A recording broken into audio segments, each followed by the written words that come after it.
Waalaikumsalam warahmatullahi wabarakatuh. Yang terhormat Bapak Kepala Sekolah SMA Negeri 1 Sumedara, tadi sudah bertemu dengan Bapak Haji Agus. Yang kami hormati Bapak dan Ibu Wakasek, serta yang saya banggakan ya Bapak dan Ibu guru seluruh sivitas akademika yang ada di SMA Negeri 1 Sukanagara. Alhamdulillah, kita panjatkan rasa syukur kita kehadiran Allah Subhanahu wa Ta'ala atas rahmat dan karunia-Nya pada pagi hari, walaupun diiringi dengan gemercik air ya, suasana yang cukup dingin, tetapi tidak mengurangi semangat kita. Hati kita tetap hangat ya. Alhamdulillah kita dipertemukan dan saya alhamdulillah diberikan kelancaran dari Bandung. Tadi setelah sholat subuh kurang lebih jam 4.20 lah, kurang lebih jam 4.20 sudah berangkat. Karena perjalanannya yang sebelumnya juga kurang lebih perjalanan itu 4 jam. Tapi tadi alhamdulillah diberikan kelancaran, jam 7.30 sudah sampai di lokasi. Salawat dan salam semoga senantiasa tercurah limpah ruah kepada junjungan kita Nabi besar Muhammad Sallallahu Alaihi Wasallam, kepada pengikutnya, dan mudah-mudahan kita juga semua termasuk sebagai umatnya yang kelak nanti akan mendapatkan syafaat di yaumil akhir. Izin berdiri ya Bapak dan Ibu. Walaupun mungkin saya itu mau duduk mau berdiri tidak ada masalah bedanya gitu ya. Mungkin kalau seusia kelahiran 75 itu tinggi segini ini semeter 50 semampai ini pas meter 50 nggak nyampai gitu. Beda mungkin dengan anak-anak sekarang. Anak saya yang SMA saja sudah tingginya melebihi ayahnya. Faktor apa ya, gen atau gizi juga berpengaruh. Milenial. Bapak dan Ibu, mungkin ini anugerah ya bagi saya. Alhamdulillah bisa dipertemukan kembali, walaupun waktu itu ketika PPKKS hanya dengan sebagian guru saja. Mungkin hari ini alhamdulillah lebih banyak lagi bertemunya, bisa bersilaturahmi dengan Bapak Ibu guru di sini. Mudah-mudahan pertemuan ini membawa keberkahan bagi kita semua. Amin ya Allah ya Rabbal Alamin. Khususnya kita bersama-sama, baik Bapak dan Ibu ataupun saya selaku pengawas, kita memiliki tujuan yang sama ya, bahwa kita semua memiliki target yang sama, yaitu berkaitan dengan peningkatan kualitas pendidikan yang ada di negara kita. Bapak dan Ibu, hari ini saya mungkin sharing saja gitu ya, sharing saja berkaitan dengan sesuatu yang sekarang lagi tren ya, jadi trending topik di dunia pendidikan gitu ya, berkaitan dengan kurikulum. Mungkin ya gini, aduh naonnya di kurikulum teh gonta-ganti. Kemarin saja Kuartilas belum paham, belum terimplementasikan, semuanya sekarang sudah ada yang baru. Begini Bapak dan Ibu, sebelum kita membahas berkaitan dengan kurikulum prototipe atau prototype, mungkin kita tahun 90-an. Berapa banyak orang yang megang handphone? Jarang. Ingat saya waktu itu 99 di Cisarua, yang punya HP itu hanya satu orang. Ingat di memori itu, yang punya itu adalah Pak Hasan. Dia punya bisnis mahal, pulsanya juga gitu ya. Wah, orang kaya pokoknya mah. Ya enggak? Yang populer waktu itu adalah paling telepon, layar telepon rumah. Seiring waktu, sekarang siapa yang tidak punya handphone? Terbalik ya. Berarti bahwa kehidupan ini pasti akan terus berubah. Kalau kita, ya, orang-orang biologi, di sini ada Bu Marlin. Di biologi ini, makhluk hidup ini harus, salah satu ciri bahwa itu makhluk hidup itu harus mampu beradaptasi. Kalau makhluk hidup tidak mampu beradaptasi, maka akan terseleksi oleh alam. Ya, berarti kalau kita terapkan kepada dunia kita sebagai seorang pendidik, berarti kita tidak bisa lepas dari adanya perubahan-perubahan. Kenapa harus ada perubahan-perubahan? Untuk mencari suatu bentuk, suatu pengembangan di dalam dunia pendidikan ini, kurikulum yang bagaimana ini yang tepat. Mengapa?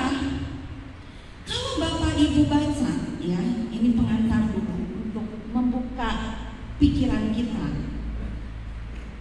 Menurut hasil riset bahwa negara kita ini yang pernah saya baca di tahun 2018 itu hampir paling bawah negara kita.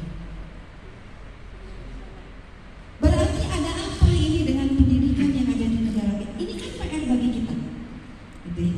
Apalagi Bapak dan Ibu semua adalah ujung tombak yang sangat erat kaitannya dengan proses pembelajaran. Proses pembelajaran akan sangat berkorelasi positif terhadap peningkatan kualitas mutu lulusan. Ya enggak? Proses pembelajaran ujung tombaknya ada pada para pendidik, yaitu Bapak dan Ibu. Berarti kalau guru tidak mau belajar, apakah masih bisa tetap mengajar? Pasti sangat tertinggal. Malah sakleknya mah ya, kalau guru tidak mau belajar, ya sudah berhenti mengajar. Karena kita tidak bisa lepas dari perubahan-perubahan. Pengetahuan, keilmuan itu terus semakin berkembang, pasti akan berubah. Tidak ada yang stagnan. Jadi kalau kita menghadapi suatu perubahan, tentu saja kita buka pikiran kita buka seperti apa perubahan yang terjadi. Sehingga di dalam pikiran kita tidak begini, aduh, nis berubah deui. Kalau udah bilang aduh, apa yang Bapak Ibu rasakan? Berat enggak? Sama halnya ketika siswa ningali guru. Bu Lilis, udah kayaknya ningali pelajaran jeung guruna geus enak. Begitu eta datang guruna ke kelas langsung enak. Aya geuningan sebentar mencret. Ada kan yang begitu ya? Kira-kira itu anak belajarnya nyaman tidak? Karena sebelumnya sudah ada penolakan di dalam diri, ya nggak? Sekarang Lilis mau masuk, alhamdulillah, Begitu datang, assalamualaikum, waalaikumsalam. Wah, senang. Kira-kira belajarnya gimana? Semangat ya. Perkarangan tidak itu nggak masalah, tapi minimal ada energi positif, gitu ya. Mudah-mudahan yang saya sampaikan di awal ini membuka pikiran kita terhadap perubahan-perubahan. Sama Bapak dan Ibu,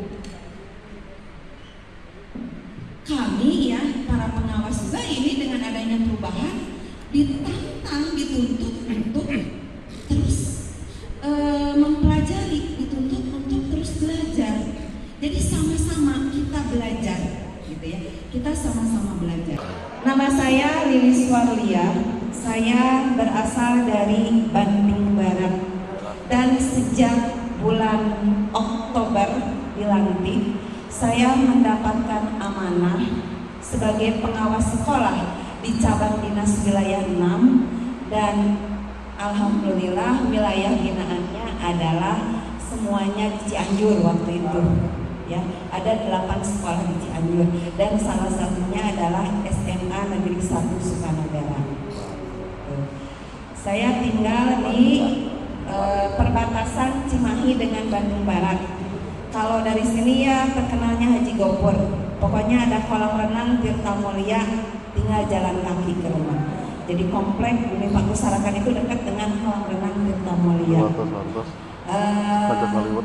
Nomor telepon ada, emailnya ada. Mangga kalau barangkali Bapak dan Ibu ada hal-hal yang nanti bisa diseringkan, kita berdiskusi gitu ya dengan hal-hal yang baru. Siapa tahu mungkin informasi ini lebih didapatkan oleh Bapak dan Ibu. Bisa saja di era sekarang ini siapapun bisa jadi terdepan.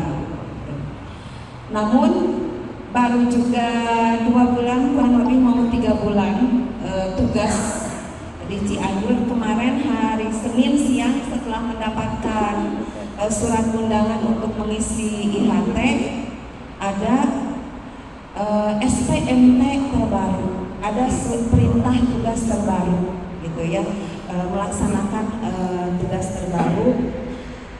Tidak di sini lagi, tapi masih ada sih di Cianjurnya, tapi Cianjurnya 6 sekolah swasta, yang negerinya hanya di Bojong Picung dengan 2 di Bandung Barat.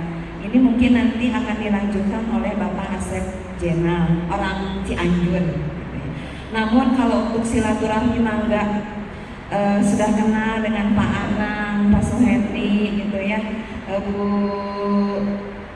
Reni ya, Rani, Pak Jajat, ya ada beberapa orang yang sudah singgah di hati gitu ya.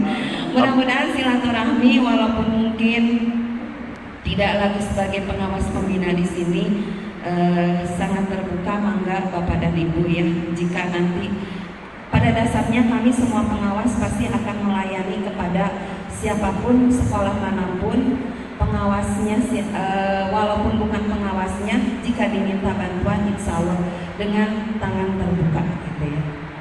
Itu mungkin perkenalan dari saya berkaitan dengan identitas diri dan tugas saya di sini.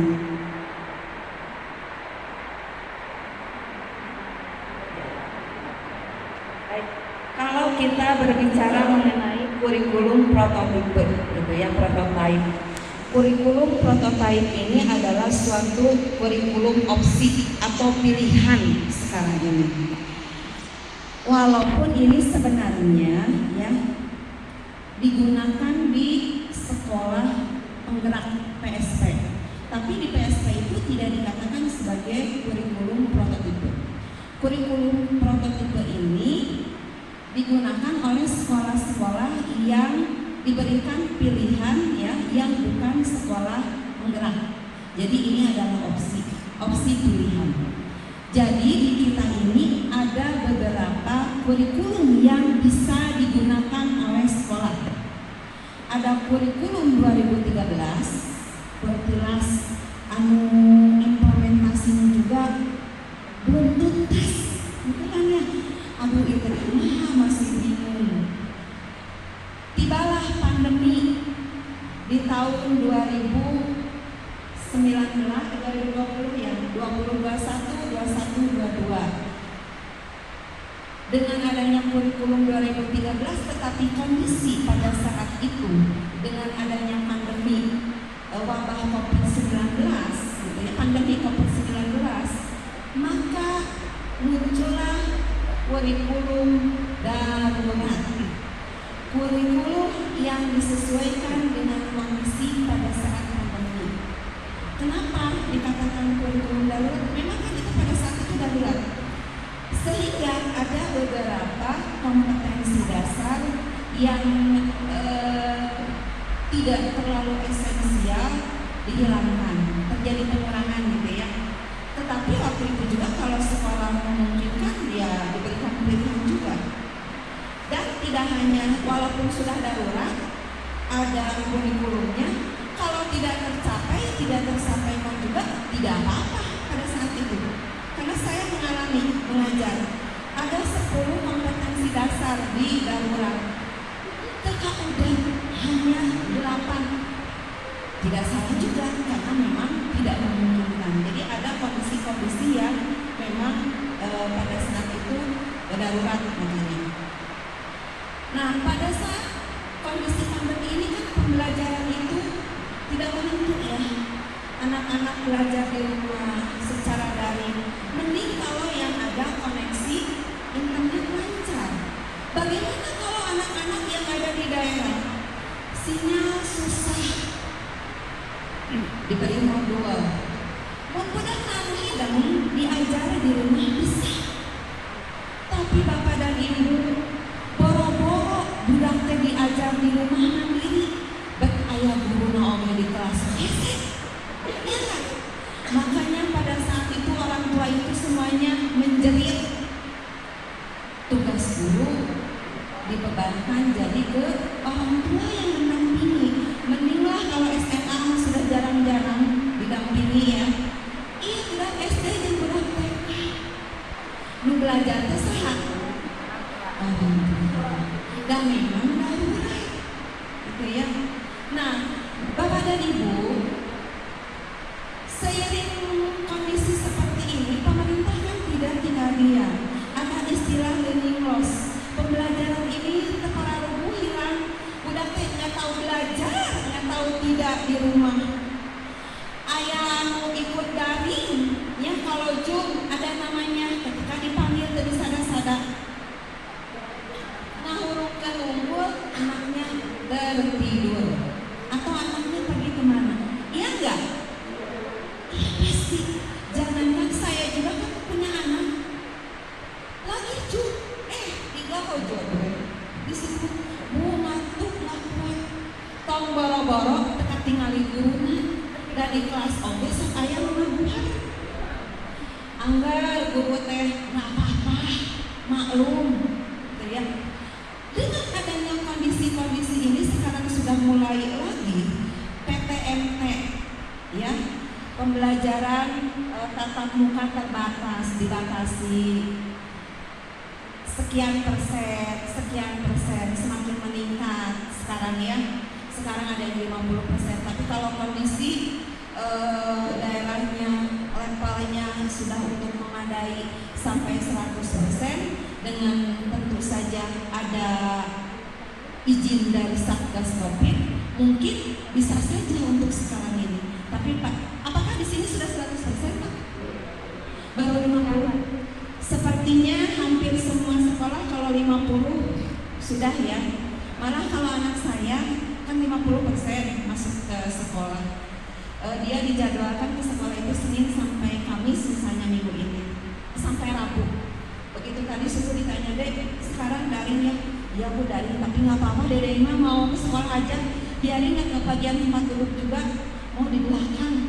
Soalnya beda Bu, kalau di rumah itu ngantuknya nggak kuat. Kalau di sekolah mah walaupun duduk di belakang lihat dulu ada yang nempel katanya. Selama diizinkan oleh sekolah dan tidak menimbulkan masalah ya silahkan, kalau saya tidak melarang. Jadi memang anak-anak itu sudah rindu bertemu dengan guru-gurunya. Dan memang beda ya, belajar jarak jauh dengan belajar secara langsung itu pasti sangat berbeda. Nah, dengan kondisi seperti ini maka muncullah kurikulum pemulihan atau disebut dengan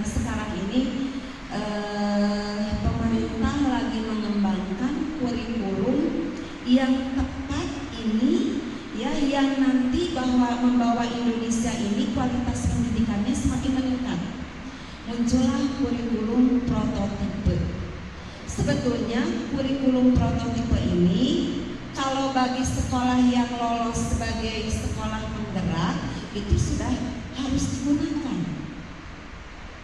Tetapi untuk sekolah-sekolah yang bukan sekolah penggerak ini ditawarkan jadi opsi pilihan. Apakah sekolah tadi mau menggunakan kurikulum 2013? Apakah mau menggunakan kurikulum darurat atau mau menggunakan kurikulum prototipe atau prototipe walaupun sekolah ini bukan sekolah penggerak. Nanti yang menentukan kebijakannya itu ada pada pimpinan sekolah. Bapak dan Ibu bisa mengkaji dari sekarang. Jadi sekarang ini 2 tahun dari 2022 sampai 2024 kurikulum pemulihan atau yang disebut dengan prototipe ini bisa digunakan sebagai pilihan, bisa digunakan, bisa tidak oleh bukan sekolah penggerak. Dan nanti ya kurikulum yang sekarang lagi dikembangkan ini tentu saja akan dianalisis, akan dikaji, akan dievaluasi, dan nanti pada tahun 2024 itu kita tidak bisa memilih lagi kurikulum. Pasti kurikulum yang sudah ditetapkan oleh pemerintah. Untuk menjaga hal itu, ini kan bukan membangun yang baru, tapi dikembangkan dari kurikulum yang sudah ada. Berarti kita siap dong dengan adanya perubahan-perubahan. Itu ya, siap ya Bapak dan Ibu? Ya. Insya Allah. Nah, seperti apa sih kurikulum kurikulum prototipe ini? Kalau ketika kita menggunakan kurikulum 2013, ada 4 aspek, itu kan ya. Ada KI 1, 2, 3, dan 4 gitu kan ya. Ada kompetensi, spiritual, sikap, kognitif, dan psikomotor. Nah, ini tentu saja pada saat itu kan begitu banyak materi yang harus disampaikan, begitu banyak tuntutan yang harus dicapai oleh anak-anak gitu ya, menipu itu semua.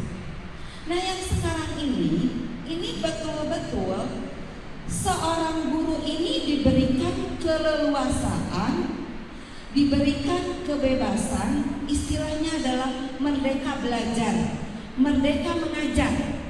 Bukan merdeka mengajar itu kan merdeka jadi henteu ngajar.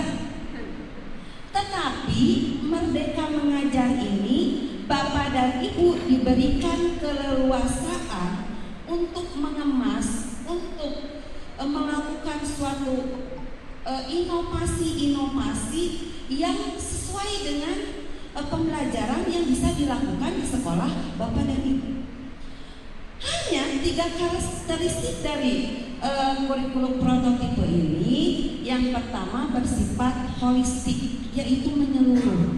Jadi tidak hanya mengembangkan aspek kognitif atau akademik saja bagi siswa itu, tetapi dikembangkan aspek-aspek yang lain yang non akademik, baik itu sikap gitu ya, perilaku, spiritualnya itu harus secara menyeluruh. Apakah hal ini sesuatu yang baru? Tidak, kan tadi ada di kurikulum 2013 juga. Tetapi kita berkaitan dengan spiritual, sikap. Hanya ini pengemasannya ini harus secara menyeluruh. Jadi betul-betul kita sebagai pendidik mengembangkan potensi yang ada pada diri anak secara individu. Kan kalau yang kemarin Maya, saya ingat betul ketika masih mengajar, ada UN, budak teh gak alergi belajar matematika atau fisika. Itu Bu, nunamina wali kelas mudah-mudah budak supaya masuk kelas. supaya diajar fisika. Aduh, luar biasa. Sekarang enggak. Kalau nanti kita bahas di kurikulum prototipe, kalau anak memang tidak berminat pada materi itu dan nanti untuk pengembangan dirinya di masa depan tidak ada kaitannya dengan pelajaran fisika, kenapa dia harus dipaksakan belajar fisika? Nanti ya kita bahas ya berikutnya. Jadi sebetulnya kan hampir sama-sama saja, hanya dikemas, dikembangkan, tujuannya mungkin untuk mencari formula yang lebih bagus. Ada yang sampai 30%. Nah, ini untuk apa? Ya. Targetnya bukan materi ini disampaikan semuanya, tapi harus punya target siswa ini bisa apa dari pembelajaran hari ini. Paham nggak maksudnya? Bukan siswa ini pokoknya udah tersampaikan, tapi ada target siswa ini bisa apa. Berarti untuk ke arah sana butuh waktu yang cukup di kurangan materi pembelajaran. Ada bayangan sedikit? Udah ada ya gambarannya? Oke. Yang ketiga, tadi saya sudah menyampaikan bahwa untuk kurikulum prototipe itu betul-betul mengarahkan anak sesuai dengan potensi yang dimilikinya. Lamun budak jago bahasa, dia potensi bahasa, matematik atau fisikanya lemah, kimianya lemah, kunaon peti paksa kudu diajar fisika jeung kimia. Munculkan potensi di bahasa. Gitu kan ya? Jadi ketika kita berbicara mengenai personalize per individu, di sini betul-betul tugas guru BK punya tanggung jawab yang cukup besar. Karena harus bisa mengarahkan siswa ini mau jadi apa, kita tuntun ke arah mana biar nanti sesuai bakat, minat dan keinginannya bisa terpenuhi dengan pembekalan yang ada di sekolah. Apakah di sini sudah cukup guru BP dan BK-nya memenuhi? Baru 2, jumlah siswa berapa? Astagfirullahaladzim. Kurang 1/250 itu kemarin PPKKS nilainya sedikit banget yang paling bawah. Sekarang ada formasi 5 di Sukanagara untuk P3. Oh, berarti kemungkinan tahun depan nambah. Oke. Jadi idealnya 1/150. Karena nanti kalau kita mau menggunakan kurikulum prototipe itu tidak ada jurusan,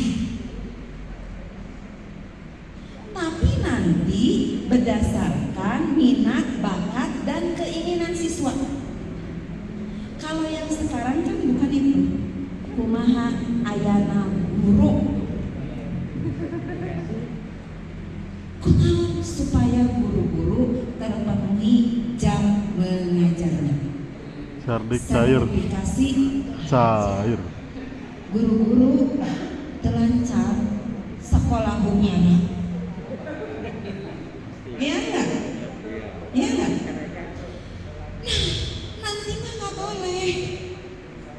Betul-betul bahwa itu adalah minat, bakat, dan motivasi siswa diarahkan oleh guru BP, gitu ya. Atau Bu, Pak, gimana nanti sertifikasi? Pemerintah pasti sudah mengantisipasi. Dan kalau membuat kebijakan yang membuat huru-hara guru, hancurlah, gitu kan ya?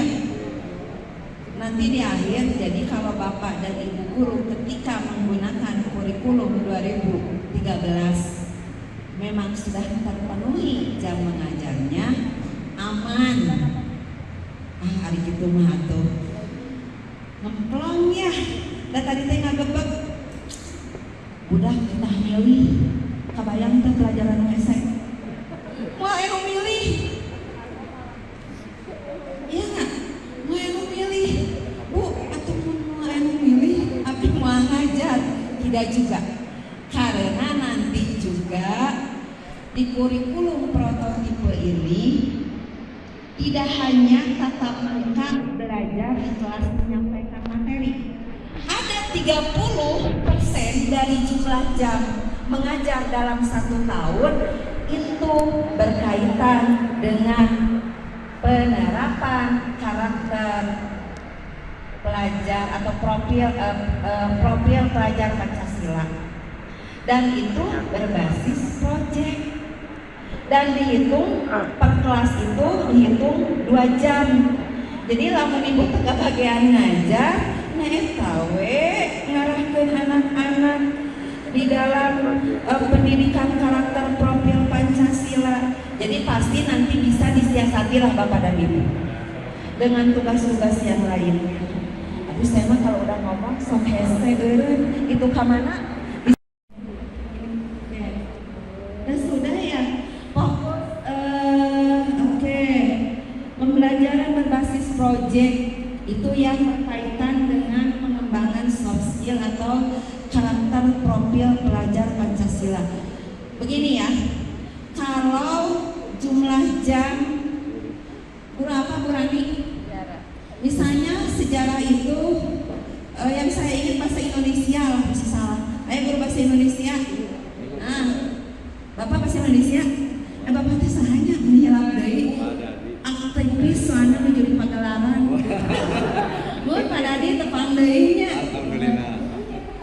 Misalnya ya Bapak dan Ibu, nih kita cek ke sini ya, biar loncat saja.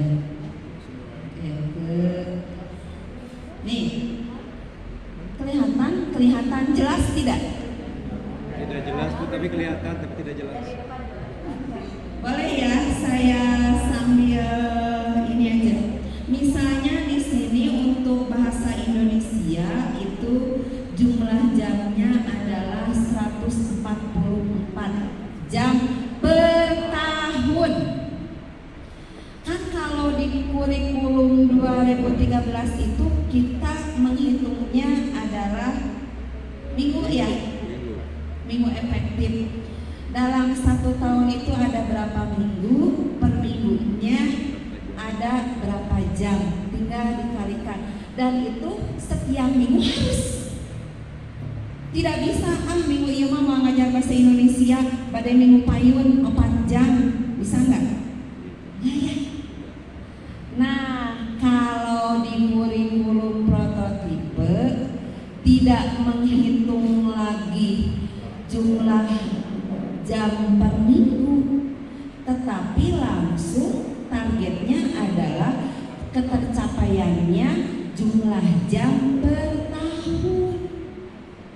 Kalau jumlah jam per tahun, kurikulum bisa leluasa mengatur jadwal. Bisa saja di semester ini semuanya disampaikan, semester depan pelajarannya nggak ada oleh yang lainnya. Bisa saja kan? Bisa. Gitu ya. Dan itu ya dari jumlah jam yang selama 1 tahun itu tadi jumlahnya adalah 104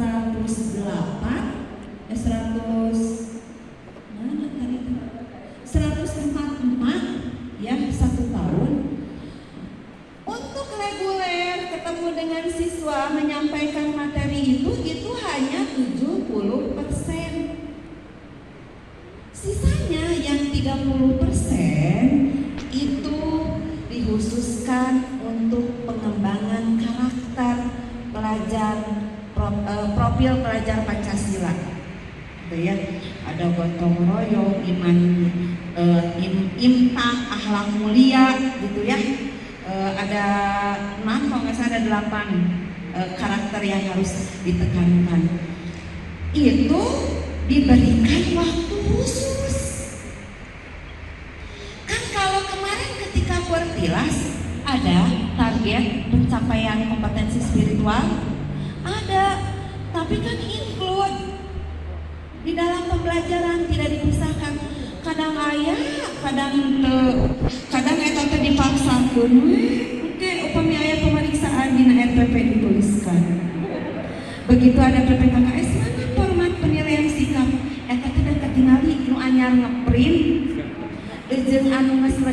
digunakan teh tahu cuman teribut aja. Itu loba cerita. Ayah yang ada 2 malam 3 malam itu disulap. Sangkuriang makan 1 malam. Sangkuriang teh majigana moal. Tapi dah ketinggali. Maknyanya aya dokumen anu yang harusnya dibuka tiap hari, ieu mah meni nyiripin handeut keneh malah. Karek dijilin. Mudah-mudahan kalau nanti dengan adanya alokasi khusus betul-betul karakter itu bisa terbentuk. Kebayang ya? Jadi sebetulnya kan anggar-anggar keneh gitu, hanya dikemasnya berbeda. Kita ini kalau dikasih sampe dikulum, oh iya sampe dikulum, apalnya? Begitu eta sampe teh kene ngulu, terus digiling, diwarnaan, digulaan, terus di genian aya cetakanana jadilah getuk nu puringkelan. Beda nggak kemasannya? Sama nggak bahan dasarnya? Eta ini mana yang lebih menarik? Coba kulub sampul masa baraha, kalau udah getuk di toko dikemas kamu pakai label, kan beda harganya. Iya nggak? Ya kurang lebih seperti itu Bapak dan Ibu. Eta kene, tapi pengemasannya berbeda supaya lebih kena. Kalau dianalogikan lah kurang lebih setelah saya membaca beberapa kajian tentang kurikulum prototipe, ya kurang lebih seperti itu. Jadi bukan membangun kurikulum yang baru, tapi kurikulum yang sudah kita gunakan, kita kembangkan supaya kena sasaran. Ingin mengembangkan karakter tapi tidak jelas. Oh sekarang kan jelas. Ada alokasi waktunya 30% dari jumlah jam dalam 1 tahun. Lalu caranya jelas dengan pembelajaran berbasis proyek. Tema-temanya ada. Nanti sekolah tinggal memilih mau apa. Guru-gurunya bisa berkolaborasi sehingga betul-betul apa yang dimiliki oleh siswa ini potensinya itu akan muncul, karakternya muncul, pengetahuannya muncul. Jadi misalkan kalau di bahasa Indonesia belajar menyimak terus dengan beberapa waktu yang cukup, siswa itu tidak bisa. Hari kemarin mah menyimak yang penting sampaikan, membaca yang penting sampaikan. Sekarang mah targetnya bisa apa siswa? Kebayang nggak? Terbayang ya? Oke. Kita ke atas lagi. Oh nggak, langsung aja lah ke bawah nanti. Teori-teori mah gampang ya. Nah kita lihat misalnya kelihatan tapi tidak jelas. Itu misalnya saya juga tidak jelas ini yang di depan. Misalnya saya bacakan saja ya, nih. Ini ilustrasi. Kalau siswa mata pelajaran apa ini yang bisa diambil? Jadi gaya-gayanya kayak anak kuliahan, bisa milih-milih mata pelajaran. Disesuaikan dengan minat, bakat, dan keinginan siswa. Bukan keinginan guru, bukan keinginan orang tua. Itu ya.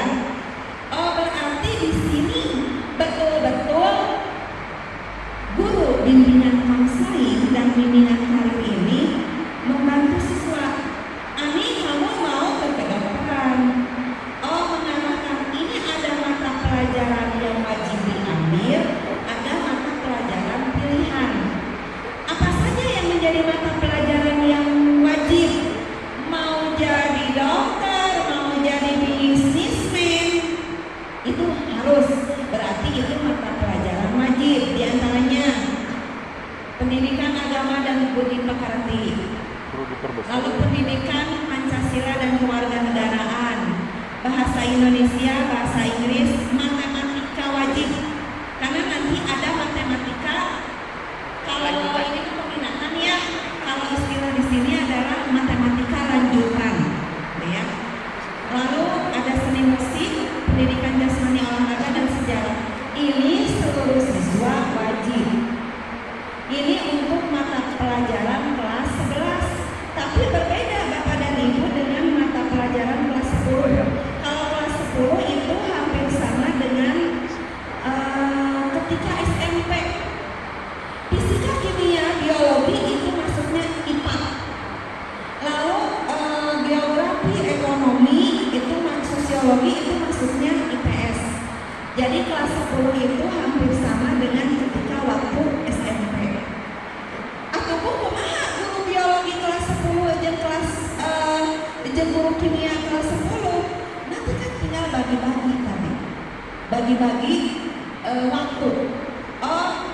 Misalkan bulan sekian biologi dulu atau mau dikombinasikan tidak apa-apa. Jadi nanti ada koordinasi antara mata pelajaran yang satu dua gitu ya.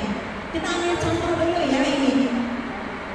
Jika ini kelas 11, jadi di kelas 11 itu anak sudah punya cita-cita. Berarti jangan pas kelas 11. Berarti dari kelas 10 itu guru BP, guru BK sudah punya catatan atau jurnal dokumen berkaitan dengan minat bakat siswa. Ani, Asep, ini didata mau kemana? Dilihat. Oh, Abi hoyong ke kedokteran. Cek si Ani teh. Tapi akhirnya nilai IPA di kelas 10 ngan 30 jeung 20. Kira-kira matching teu? Disitulah guru BP betul-betul lihat potensi anak ini kaya-kaya, tapi bakatnya teu aya. Apakah nanti akan lancar si yang diinginkan oleh anak? Pasti kan akan mengalami kendala. Makanya tadi kenapa saya berbicara nanya guru BP? Karena ini nanti sangat dibutuhkan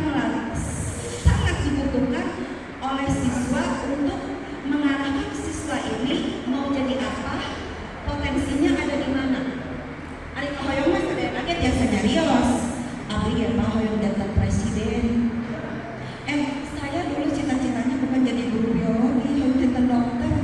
Dan zaman baheula mah mun ditaruh cita-cita dokter, astronot, pilot. Asal teu aya jangan guru. Karena memang waktu saya kecil cita-cita itu astronot, dokter, pilot, ya. Aku kadang-kadang karena itu, asalnya kayak jadi guru, gitu ya. Bu, jangankan kelas 10, kelas 12 aja kalau ditanya cita-cita kamu jadi apa, nggak tahu, ada nggak? Makanya guru BP dan BK itu betul-betul harus bisa membidik anak-anak ini potensinya di mana dan kita bisa arahkan biar anak-anaknya berhasil.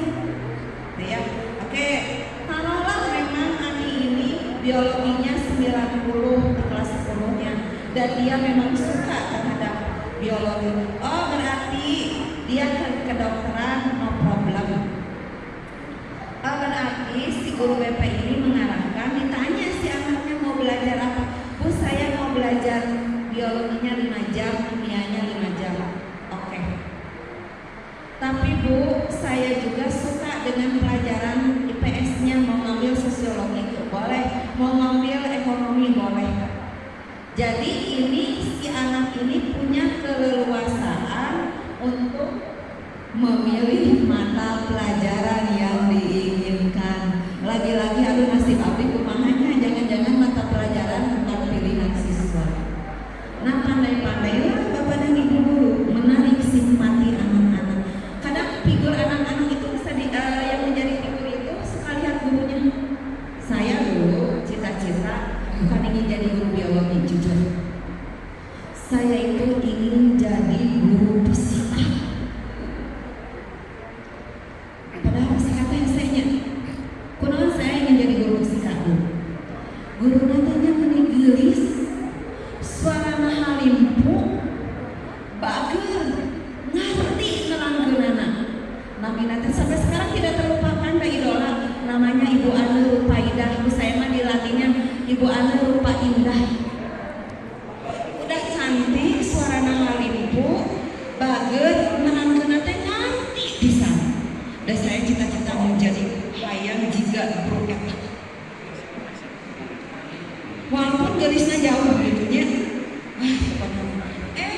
Teka pikiran yang jadi guru biologi pada asal temari gitu hari teh.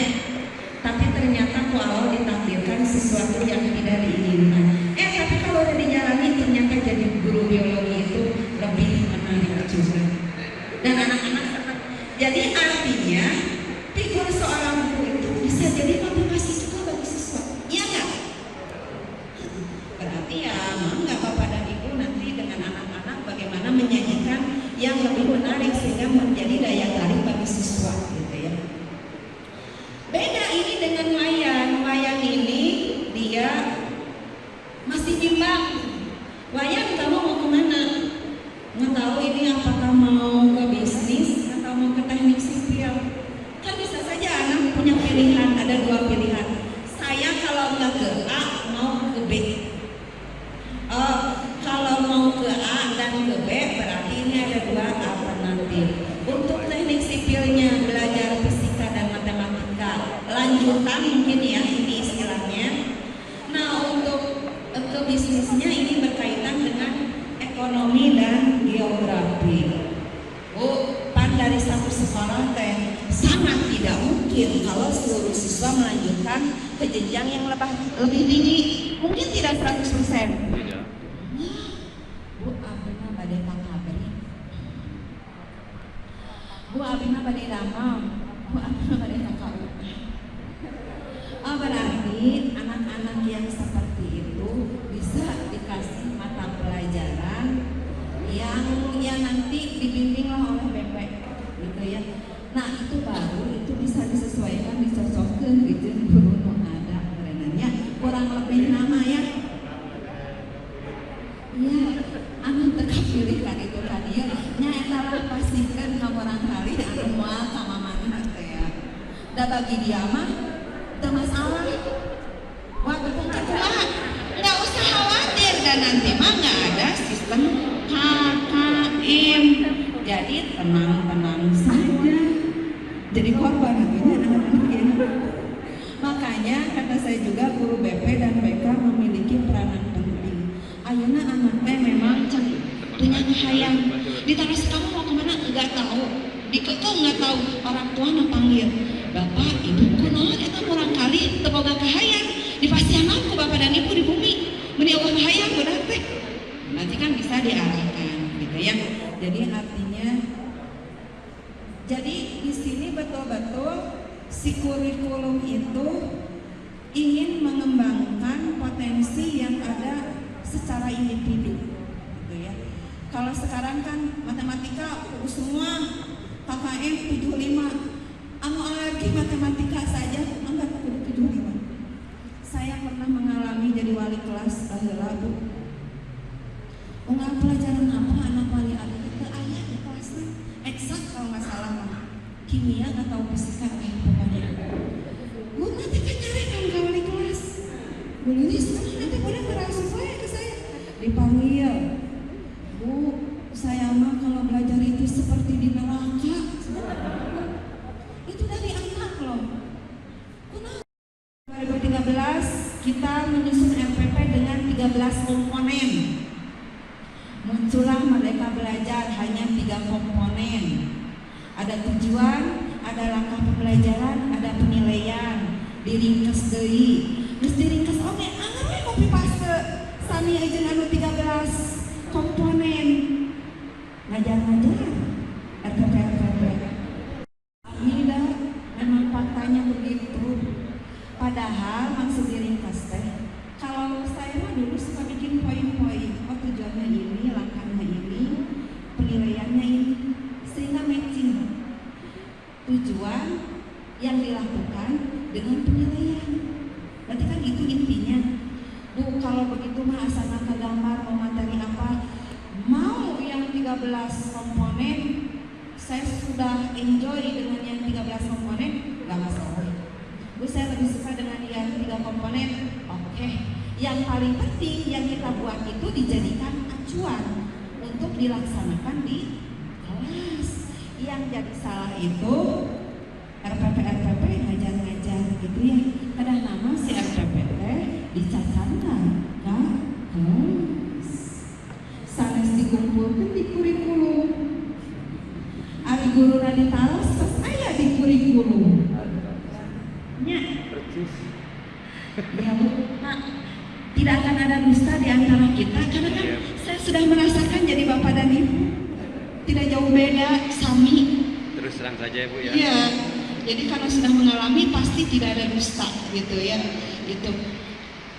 Sekarang kalau berkaitan dengan kurikulum prototipe, tidak lagi kita berbicara RPP, tapi kita berbicaranya adalah modul ajar.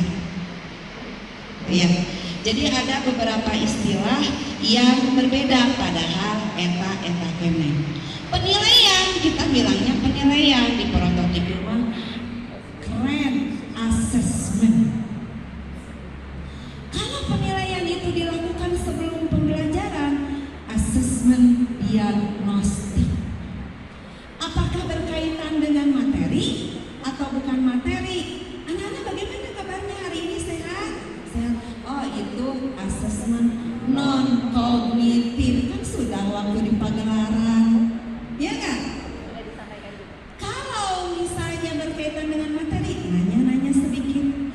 Kalau kita mah baheula judulna pretest, padahal begitu. Namanya asesmen diagnostik kognitif. Ingin tahu anak-anak ini sebelum materi ini dimulai, kemampuannya sudah berada di mana? Kan guru tadi ujuk-ujuk nerangkeun udah teu molohok semuanya. Biar nyambung dengan pengetahuan yang dimiliki oleh siswa. Ketika kita melakukan penilaian pada saat proses pembelajaran, jadilah asesmen formatif. Setelah selesai satu kompetensi dasar atau beberapa kompetensi dasar, jadilah asesmen sumatif. Tasa waktu di Pagelaran. Jadi ada perbedaan istilah-istilah padahal eta.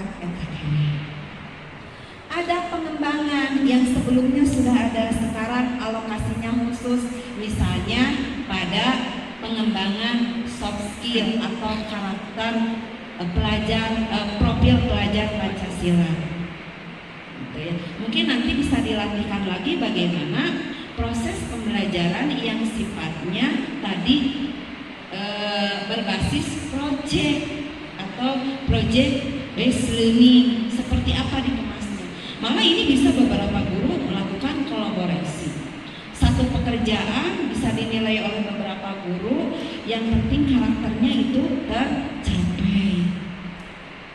Jumlah jam Bapak dan Ibu bisa mengatur, tidak lagi per minggu, tetapi ketercapaiannya adalah selama 1 tahun.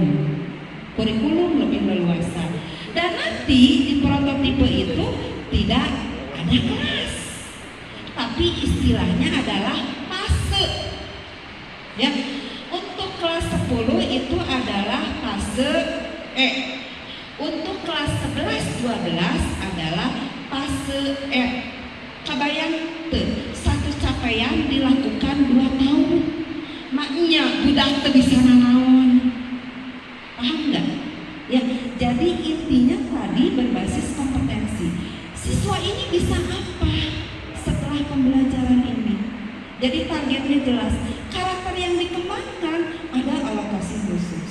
Kurang lebih secara ringkasnya ya, kalau nanti untuk secara teknis, apakah sekolah ini mau menggunakan kurikulum 2013, kurikulum darurat, ataupun kurikulum prototipe, kebijakannya ada pada pimpinan sekolah.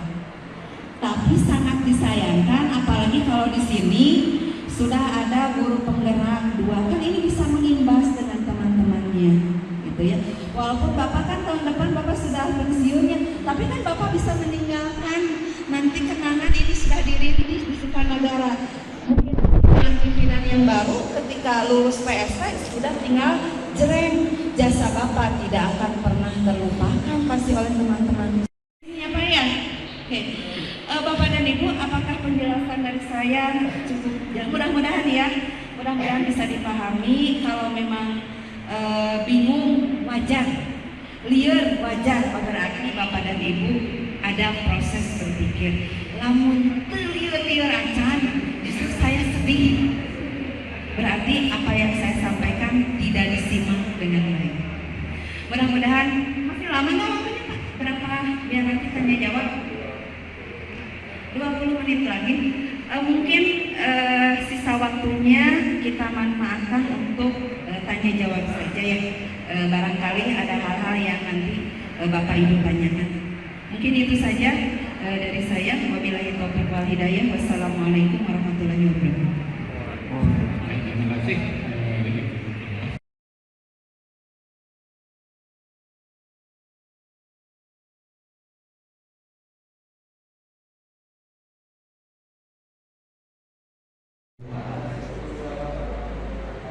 Terima kasih atas kesempatan yang telah diberikan kepada saya untuk bertanya tentang kepenasaran saya dan ketidaktahuan saya supaya nanti mendapatkan penjelasan yang gamblang. Jadi supaya nanti tidak ragu-ragu tentang pelaksanaan kurikulum prototipe ini. Karena rencananya Sukanagara mau melaksanakan tahun depan, ya, begitu anak kurikulum. Yang pertama, sesuai dengan penjelasan tadi dari Ibu tentang capaian pembelajaran, tadi kan sudah dijelaskan bahwa untuk capaian pembelajaran itu untuk 1 tahun, jadi bukan lagi untuk semester seperti dalam kurikulum 13. Nah, kemudian yang jadi pertanyaan, karena di dalam kurikulum prototipe ini akan dikembalikan atau diberikan kebebasan kepada sekolah untuk merancang kurikulum mau dibagaimanakah sekolah tersebut. Nah, sekarang bagaimana ini seandainya hanya pengandaian saja. Bagaimana seandainya karena capaiannya itu 1 tahun, kemudian bisa tidak menggunakan SKS. Ya, itu yang pertama. Yang kedua, pertanyaan kedua berkaitan dengan profil pelajar Pancasila. Tadi profil pelajar Pancasila ini cuma mengacu kepada pendidikan karakter yang sudah selama ini menurun. Nah, sekarang apa yang menjadi latar belakang sehingga lahirnya kembali profil pelajar Pancasila itu? Apakah hanya karena dulu sudah ada pelajaran PMP kemudian dihilangkan jadi PPKN, kemudian karakter bangsa Indonesia ini pada umumnya menurun termasuk di sekolah-sekolah. Nah, apakah faktor-faktor lain? Nah, karena setelah dijadikan PPKN, setelah PMP dijadikan dengan PPKN, nah secara otomatis pendidikan karakter itu kan menyeluruh ke dalam semua mata pelajaran. Nah, seperti yang tadi dijelaskan oleh Ibu, bahkan saya pun merasakannya ketika mengajar bahwa karakter itu hanyalah tulisan saja di dalam, sehingga kita kembali ke profil pelajar Pancasila yang sekarang menjadi trending untuk kegiatan pelaksanaan kurikulum prototipe. Barangkali itu saja Bu, hanya 2 saja dulu. Terima kasih atas kesempatan. Pertanyaannya baik.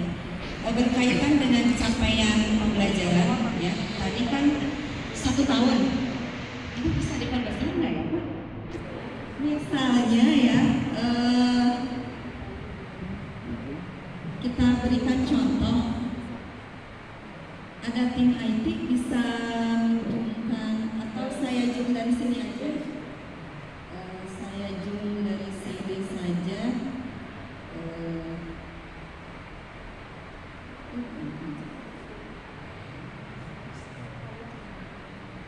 Apakah bisa terlihat?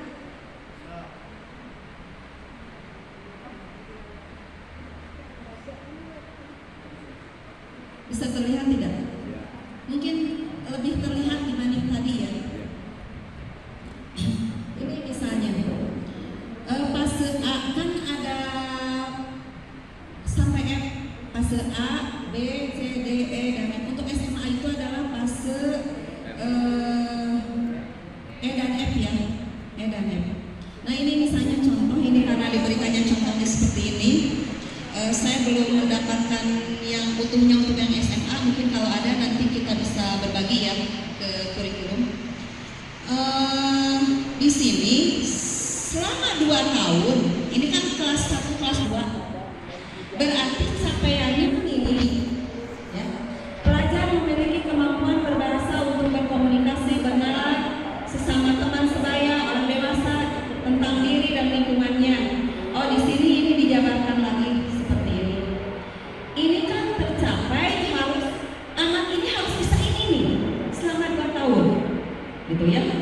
Anak ini harus bisa ini selama 2 tahun. Tahun pertama dengan tahun kedua, atau disebut dengan hasil A. Pelaksanaannya mau dikonsentrasikan di 1 tahun pertama, di berikutnya pelajaran yang lain, itu bisa. Tinggal diatur-atur saja. Apakah ini nanti bisa dengan sistem SKS? Kalau yang saya dapatkan informasi, kalau SKS itu kan kalau sudah tercapai, berarti kan dia bakal naik lagi ke berikutnya. Kalau ini enggak, selama 2 tahun itu ya itu di fase itu hanya bisa digeser-geser saja alokasi waktunya. Kalau SKS kan tidak. Kalau sudah tercapai dia bisa ngambil lagi. Taruhlah misalnya kalau 10 itu adalah fase E. Dia baru setengah tahun sudah beres. Apakah dia bisa langsung ngambil fase F? Enggak, harus tuntas selama satu tahun itu di fase E. Baru nanti yang fase F itu 2 tahun. Tidak bisa, fase F itu 2 tahun. Tapi dia sebetulnya kan pintar, akselerasi. Dia 1 tahun sudah terpenuhi, oh dia udah jadi kelas akselerasi. Itu nggak bisa kan. Kalau SKS sudah tercapai dia bisa ngambil. Mungkin ini tidak Pak. Untuk ini tidak bisa dikaitkan dengan sistem SKS. Tetapi ini hanya diberikan kelonggaran bagaimana guru bisa atau pihak sekolah mengatur waktu. Kalau sok beri jadwal, ini aja dulu, ini nggak ada.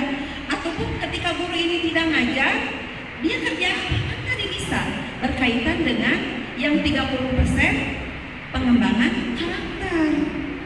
Ya, dia tidak berkaitan dengan mengajar materi, tapi dia membimbing pembelajaran yang mendidik terhadap pengembangan karakter siswa yang 30%. Jadi bisa diatur-atur seperti itu.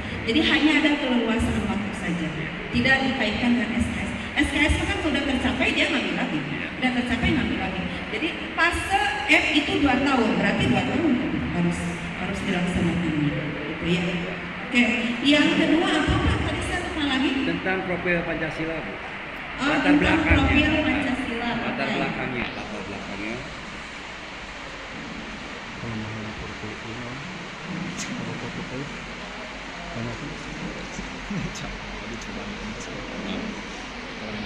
Haji isi nama udah bagus. Ya, Beriman, bertakwa, terus akhlak mulia, kerjasama, gotong royong.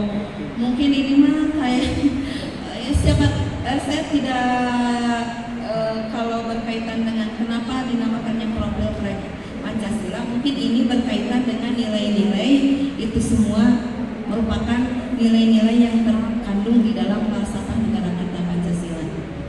Bagaimana kaitannya dengan pembelajaran PPKKN? Kalau zaman saya dulu SMP, SMA itu PMP ya, moral. PPKKN dengan moral, PMP itu ternyata beda.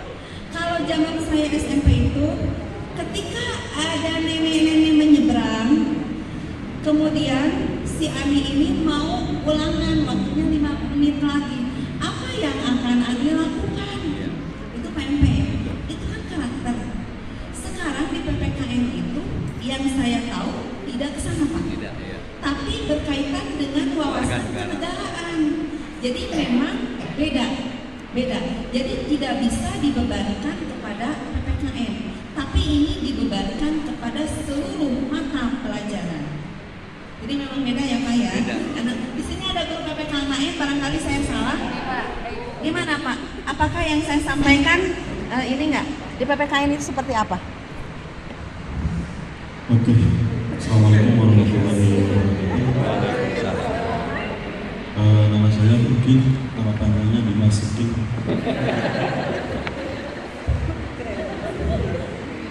Kalau secara keseluruhan memang bisa kita lihat dalam dek dari mulai SD, SMP bahkan sampai SMA bahwa tidak ada terlalu fokus dalam pendidikan yang difokuskan pada pendidikan karakter. Jadi, tapi ada beberapa memang materi ada sih tapi tidak terlalu khusus membahas tentang itu. Paling hanya kerukunan umat beragama itu perlu kita ajarkan tentang banyak. Iya. Tapi keseluruhannya kebanyakan daripada banyak SKAD yang ada di PPKN itu kebanyakan tentang struktur kenegaraan ataupun mungkin wawasan kebangsaan khususnya negara Indonesia dan dunia internasional. Itu yang paling kalau memang misalkan daripada yang lain ada anak ini karakternya seperti ini, mana yang guru PPKN-nya? Padahal kalau tahu dalamnya memang itu tanggung jawab kita semua sebagai guru, karena dalam mata pelajaran PPKN pun tidak dikhususkan mengenai pendidikan karakter saja, tapi mungkin di kurikulum 2013 itu ada tambahan bahwa dikhususkan untuk mata pelajaran PAIBP dan PPKN ada tambahan lebih untuk penilaian sikap, kalau ke spiritual dan lain-lain untuk sikap sosialnya. Mungkin itu saja, tapi di dalam aplikasi dalam pembelajaran tidak ada kekhususan seperti itu. Cuma mungkin kami mensiasatinya ketika ada pelajaran ini berkaitan dengan ini akhlak ini yang harus, atau misalkan sikap ini yang harus kita tingkatkan. Terima kasih, mudah-mudahan dapat. Mohon Bapak Pak Nadi ya, cukup jelas ya. Dan memang kalau PPKN sekarang mengarahnya kepada kewarganegaraan, wawasan kebangsaan. Sebetulnya kan di kurikulum 2013 berkaitan dengan karakter ada kan KI 1, KI 2, tapi kan tidak dialokasikan khusus. Jadi kadang hanya sebuah simbol saja di RPP. Dilaksanakan enggak itu ada rubrik penilaian itu biasanya kalau ada mau pemeriksaan. Dan suka sering jangankan untuk menilai itu Pak, ngejar ke materi oke nih Bu. Nah sekarang mah kan terpisah, materi-materi disampaikan 70%, pengembangan karakter ada waktu 30%, perilaku anak karakternya tidak muncul. Mungkin ini kan sekarang ini gemor-gemor pendidikan karakter, tapi kenapa ya karakternya malah budak egois. Anak-anak sekarang mau dipanggil ibunya, HP bunyi, keempat mamah nanunya orang pantai, itu kan karakter ya, itu ya. Kadang sedih saya juga, dan dulu mah yang namanya kalau dipanggil orang tua menyampaikan tentang kurikulum ini, betul tidak ya Bu ya? Jadi menurut saya kata kuncinya adalah mengajarkan siswa apa yang mereka kita itu mencoba dari kurikulum prototipe itu agar kita tuh bisa tahu apa sih yang ingin mereka kerjakan dan apa yang mereka dapatkan. Jadi ada kebermaknaan di sana setelah proses pembelajaran. Tidak seperti selama ini yang kesannya kayak guru ya, yang ini targetnya guru bukan targetnya ke anak gitu ya. Nah, dan tujuannya itu untuk mengembangkan potensi murid. Namun demikian, kurikulum ini kan sifatnya masih opsional ya Bu ya. Nah, artinya ketika ini opsional, maka sekolah bisa mengambil boleh tidak. Dalam pengambilan keputusan untuk mengambil atau tidak, tentu salah satu hal yang mungkin banyak dipikirkan itu adalah kelebihan dan kekurangannya. Kalau tadi dari kelebihannya, menurut saya menarik sekali tadi. Ini menjadi lebih bermakna, potensi anak ini semakin dikembangkan. Ya, waktu lebih luas, guru bisa berkreasi dengan lebih luas, lebih merdeka. Kalau kekurangannya dibandingkan dengan kurikulum lain, itu seperti apa? Itu yang pertama Bu. Yang kedua, tentang assessment, penilaian. Ini ini yang banyak digembar-gemborkan adalah diagnosis, lalu kemudian formatif, sumatif yang sebetulnya sudah ada. Tapi bagaimana jika tadi beranjak dari pertanyaan Pak Dadi, ketika setelah 1 tahun ini tidak tercapai, apakah penilaian seperti remedial dan pengayaan ini masih ada, gitu kan? Lalu yang ketiga, kalau ini mah hanya ini saja Bu, kurikulum ini kan berusaha untuk sekolah boleh menyusun sendiri kurikulum yang disesuaikan dengan potensi yang ada di sekolah. Artinya, walaupun kurikulum prototype ini sudah ada grand design-nya dari pusat, ketika diimplementasikan di setiap sekolah, apakah akan berbeda tergantung dengan karakteristiknya? Terima kasih. Ya, pertanyaannya. Oke, yang awal ya betul ya, bahwa memang arahnya itu ke betul-betul mengembangkan potensi yang ada di siswa. Jadi kita tidak kejar-kejaran lagi dengan materi, tapi kompetensi apa yang dimiliki oleh siswa setelah capaian materi ini tersampaikan, gitu ya. Ada kebermaknaan, ada apa yang didapatkan oleh siswa dan kemampuan apa yang dimiliki oleh siswa, gitu ya, kompetensinya. Itu betul Bu Rani. Yang kedua tadi apa Bu Rani? Kelebihan, kekurangannya. Jadi begini, ini kan lagi diuji coba. Di PSP ini harus diterapkan, untuk sekolah penggerak diterapkan. Nah, untuk sekolah yang bukan sekolah penggerak, opsikan pilihan. Ini disebut kurikulum prototipe. Nah, ini kalau kita laksanakan, baru kita akan tahu kekurangannya, gitu kan? Kan ini ada waktu 2 tahun. Selama 2 tahun ini kan Anda dianalisis dan nanti akan dievaluasi apakah kekurangan ini memang tidak bisa diperbaiki atau memang diperbaiki dari sisi mana, gitu ya. Nah, baru nanti tahun 2024 itu pemerintah akan menetapkan kurikulum nasionalnya itu seperti apa. Justru kalau kita mencoba menggunakan, kita akan tahu dan kita bisa memberikan masukan kepada para pemangku kebijakan. Ternyata di lapangan itu misalnya tidak semudah membalikan telapak tangan. Kendalanya seperti ini. Yang dihadapi hambatan-hambatannya ini. Justru itu. Kenapa tidak hanya di sekolah penggerak ini dan ditawarkan ke sekolah yang bukan penggerak, biar nanti banyak masukan yang nanti akan menjadi kemajuan atau perbaikan di dalam pengembangan kurikulum ini. Jadi kalau berbicara kekurangan kan kita belum tahu, Bu Rani. Ini makan mengajak itu biasanya yang ditawarkan kan yang bagus dulu, makanya misalan. Komisarianya luntur kan, walaupun tahu luntur misalkan atau belum tahu luntur kan disampaikan pembelajaran. Capaian pembelajaran itu materinya itu kan udah dikurangi. Kalau ibu ya kurangi, saya lupa tidak menyampaikan. Ini asumsinya ya, menurut mereka ini mengembang. Dan kebetulan saya kan bukan pengembang, saya hanya memahami apa yang mereka kembangkan, gitu ya.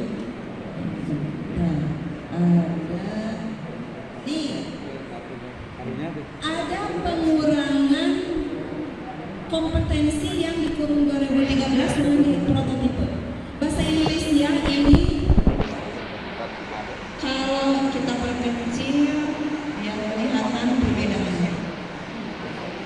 Ini di kurikulum 2013, ini di prototipe. Mana materinya yang lebih banyak? 13. Matematika, sains. Ya. Dengan adanya pengurangan materi, ini difokuskan pada materi-materi yang esensial, diharapkan capaiannya itu harus tercapai. Maknya dengan waktu 2 tahun 1 fase ada 1 capaian, eta udah bisa naon. Itu kan tugasnya ada di kita sebagai pendidik. Jadi tidak ada lagi istilah di bawah KKN dan tidak ada istilah ketuntasan minimum. Ada remedia dengan pengayaan itu karena ada kaitannya dengan Tetapi capaian pembelajaran itu harus tercapai. Makanya kalau kita coba, saya juga kan baru ini teori, tapi kalau udah prak di lapangan sih mungkin masalahnya seperti apa, baru nanti kita bisa berbicara, iya kurang, iya harusnya begini, harusnya begitu. Itu ya. Itu ya. Ada lagi berani?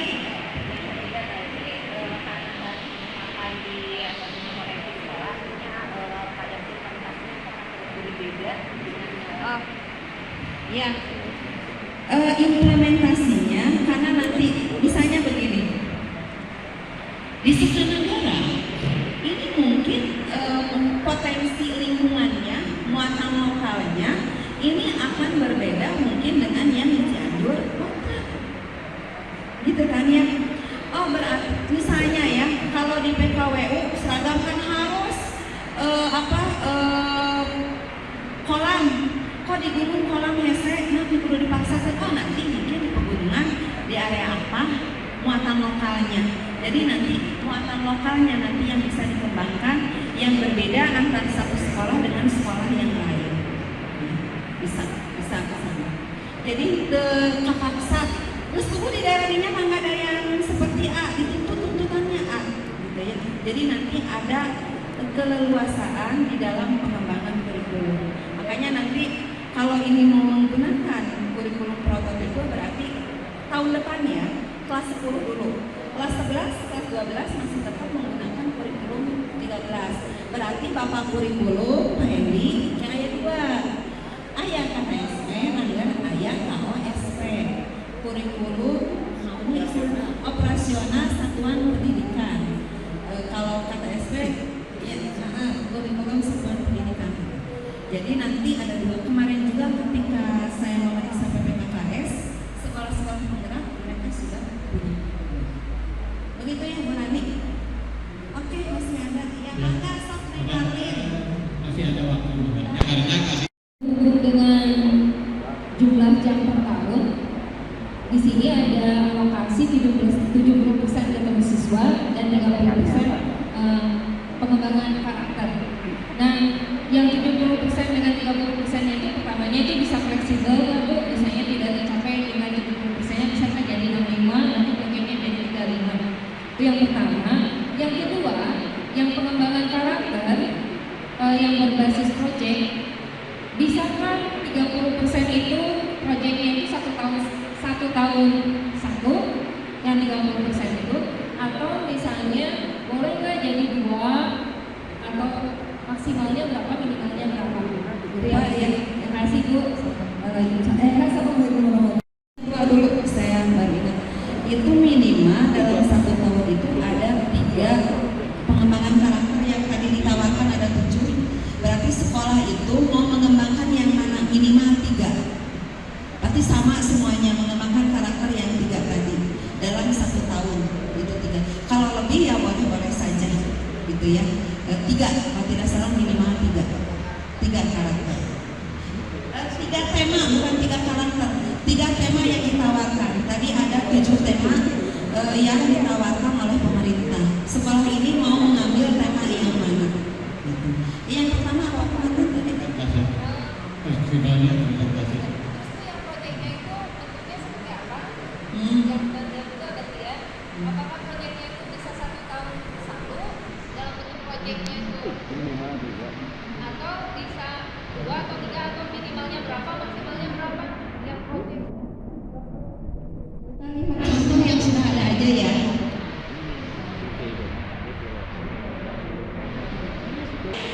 Ini salah satu contoh yang ada di SMA 1 Sigur. Nah, ini berkaitan dengan proyeknya itu pengolahan sampah holistik di sekolahnya. Ini berkaitan dengan proyek yang dilakukan oleh pihak sekolah ya, khususnya. Nah, di sini ada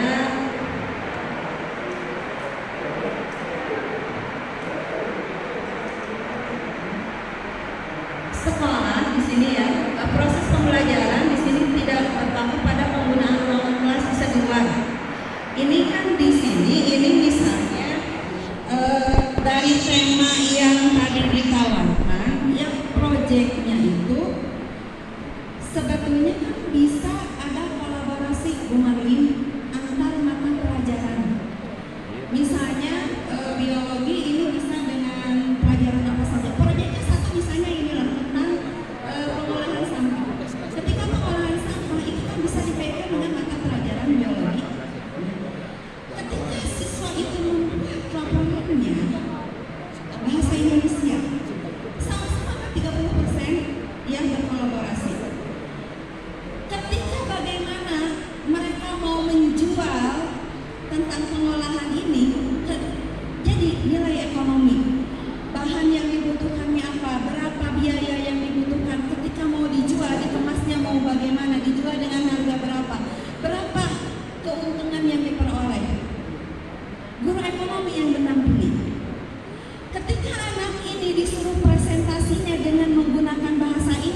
indikator penilaian